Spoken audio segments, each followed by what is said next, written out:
El ministro secretario general de Gobierno junto a la subsecretaria de Salud Pública asisten esta mañana al proceso de vacunación de población sana. Escuchamos las declaraciones del ministro Belolio. Pero que se va a buscar para saber si es que son también casos positivos. Se ve la ocupación de las camas críticas, en donde el doctor Duñac ha ido trabajando para ampliar la cantidad de camas críticas, que claro, ahora son más camas críticas que las del año pasado. Y hay una cosa que es relevante. En este año nosotros también tuvimos que ocupar esa mayor cantidad de camas críticas porque habían cirugías que habían tenido que ser postergadas por la pandemia y que ahora necesitaban de hacerse. Entonces, ahora ya se suspendieron esas cirugías, se han aumentado la capacidad de camas críticas, se han tomado medidas que son restrictivas, sabemos que para las personas son restrictivas. El último fin de semana el 96% de los chilenos estuvo en cuarentena. A partir de mañana en la región metropolitana mucho más de la mitad también va a estar en cuarentena. Y así pasa también en el resto del país.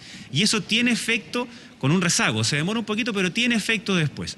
Nosotros esperamos que si nos cuidamos vamos a poder tener unas extraordinarias elecciones tal como lo hicimos en el plebiscito, en donde fue la votación más alta que se tenga memoria hasta ahora y no se incrementaron los contagios. Lo mismo queremos que suceda ahora. Por ello es que dividimos la votación en 2 días, para que no hubiese aglomeraciones, en donde los adultos mayores, las personas que tengan alguna enfermedad crónica, alguna dificultad, siempre puedan tener preferencia durante los 2 días. Queremos que todos puedan ir a votar de manera segura desde lo sanitario, así como también segura desde la perspectiva de la seguridad pública, que sea muy transparente y muy participativa. Así que vamos a seguir trabajando en ese sentido. Siempre uno tiene que hacer proyecciones, pero esas proyecciones se hacen para todo tipo de casos. Aquí lo que nosotros estamos viendo es que estamos trabajando a firme para que las elecciones sean el día 10 y 11 de abril. Ministro, muy buenos días. Aprovechar también de preguntarle sobre otros temas por el registro audiovisual que se dio a conocer ayer, donde se observa lo que está sucediendo al interior, se escucha lo que está sucediendo al interior de una casa, una residencia del Sename, donde se escuchan gritos, llanto también, a lo que pareciera ser un menor de edad. ¿Qué acciones va a tomar el gobierno con respecto a esto? Por supuesto que quienes hayan escuchado ese audio es un audio estremecedor, es un audio que nos duele en lo más profundo, sobre todo para aquellos que somos padres o madres. Y solo imaginarnos de nuevo el audio nos vuelve a doler. Y lo que se ha hecho en este gobierno es que se terminó el Sename. Y se terminó por un servicio de protección, un servicio que realmente tuviese los cuidados de proteger la dignidad de cada uno de nuestros niños, especialmente de aquellos que han sido vulnerados en sus derechos y no queremos que se vuelvan a vulnerar, como lamentablemente sucedió durante un buen tiempo. Ahí se va a hacer una investigación, se va a llegar hasta el fondo para evidentemente saber exactamente qué es lo que sucedió. Ya salió un comunicado del mismo Sename, lo ha dicho también la nueva encargada del Servicio de Protección de la Niñez y también la defensora de la niñez. Para nosotros es clave que todos nuestros niños, todos, y especialmente aquellos que están bajo la custodia del Estado, estén siempre en perfectas condiciones. Pregunta para la subsecretaria Daza. Subsecretaria, quería preguntarle respecto a la muerte de esta niña de 11 años en Concepción por el PIMS. Quería consultarle si es que hay algún tipo de protocolos, porque a esta niña no se le había realizado el PCR, esa es la información que nosotros manejamos, y también qué se está haciendo por parte del Ministerio de Salud para reforzar y también para evitar este tipo de casos. Bueno, efectivamente, y lamentamos profundamente la noticia del día de ayer, que supimos el fallecimiento de esta niña en Concepción, en la región del Biobío. Y en relación a este tema, sí, hace casi un año, a mediados de julio del año pasado, cuando a nivel internacional empezaron a registrarse los primeros casos de PIMS, nosotros como Ministerio de Salud, en conjunto con la Sociedad Chilena de Infectología y la Sociedad Chilena de Pediatría, sacamos un protocolo para el manejo de los niños con PIMS. El síndrome de PIMS, para los que no lo conocen, es un síndrome multisistémico que tiene fiebre, que tiene dolores musculares, dolor abdominal, vómitos, diarrea y además lesiones en la piel. Y en general se manifiesta entre 4 y 6 semanas posteriores al contagio. La mayoría de los niños en general son asintomáticos, por lo tanto, en general no tenemos el antecedente de el contagio por sus síntomas, sino que principalmente por haber sido contacto estrecho ya sea por su familia o por otras personas. Este protocolo está difundido en la red de atención primaria, está difundido en los hospitales, se han hecho capacitaciones, pero es importante, obviamente, frente a esta situación, que los médicos, los pediatras, estemos alerta frente a la presentación de estos síntomas. Además, el Ministerio de Salud, a través del Departamento de Epidemiología, está haciendo una vigilancia activa de los casos de PIMS y hacemos un llamado a los médicos que notifiquen al Ministerio de Salud cuando se presentan estos síntomas y estos casos. Muchas veces la PCR sale negativo, de acuerdo a los antecedentes que tenemos, un porcentaje importante de los niños tienen una PCR negativa. ¿Por qué? Porque obviamente el contagio se produjo 4 o 6 semanas antes. Este es un síndrome post, es un síndrome inflamatorio que ocurre posterior a la infección.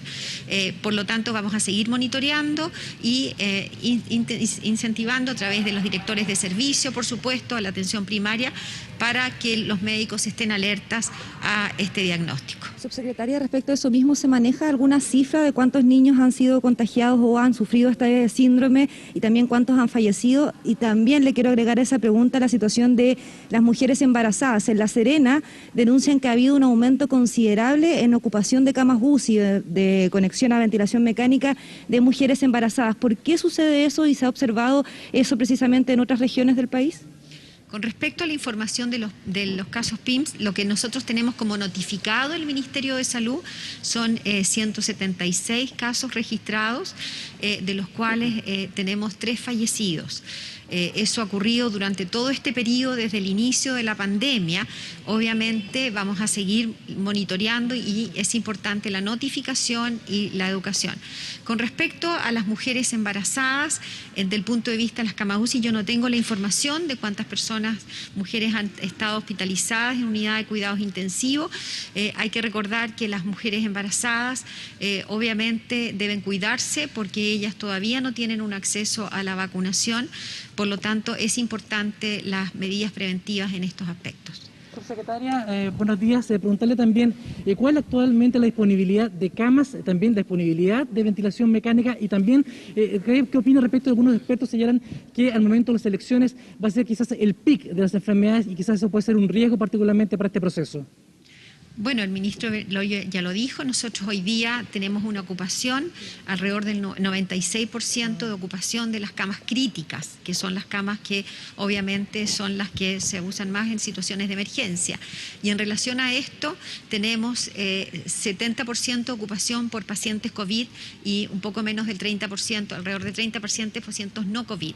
Eso significa que todavía tenemos una distribución de camas a lo largo de todo nuestro país.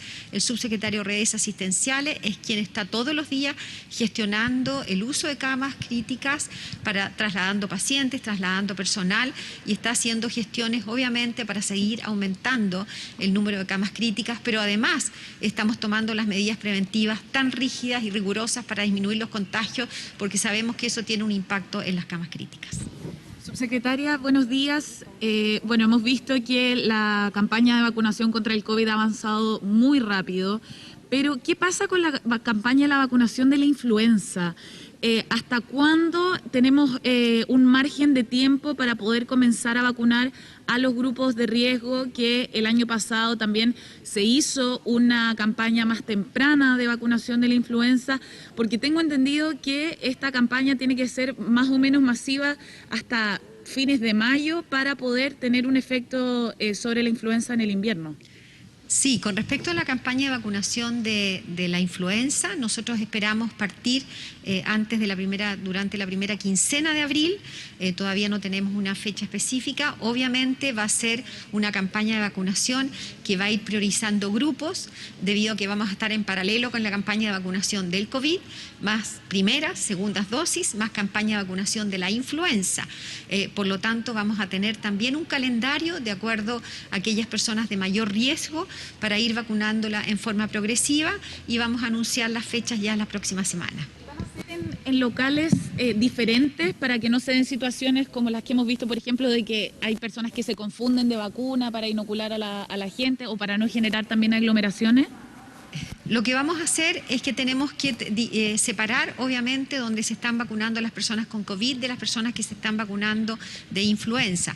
Pueden ser un mismo local, pero obviamente tendrán que tener movimientos, desplazamientos y lugares distintos para no confundir ambas vacunaciones que van a tener primeras, segundas dosis y además influenza.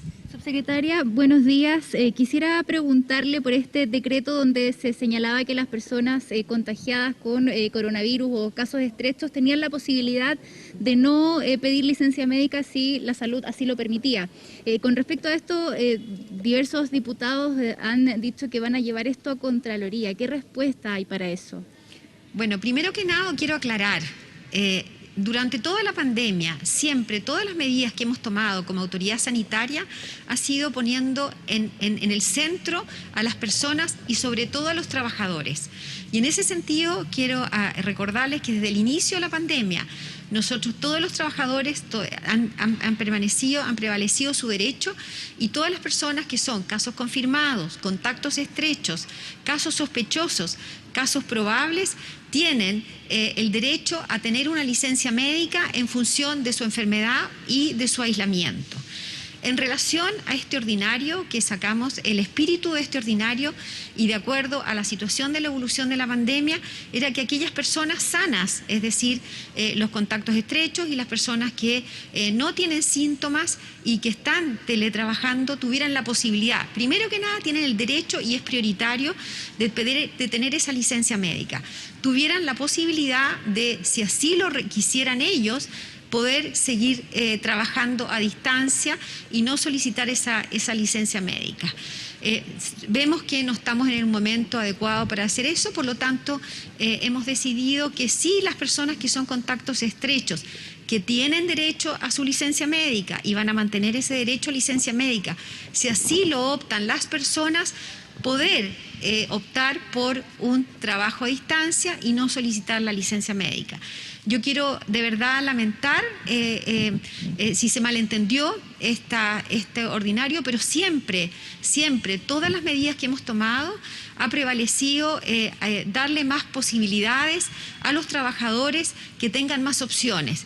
Vemos que no es el momento, por lo tanto sí vamos a dejar que las personas que son contacto estrecho tengan esa posibilidad de elección.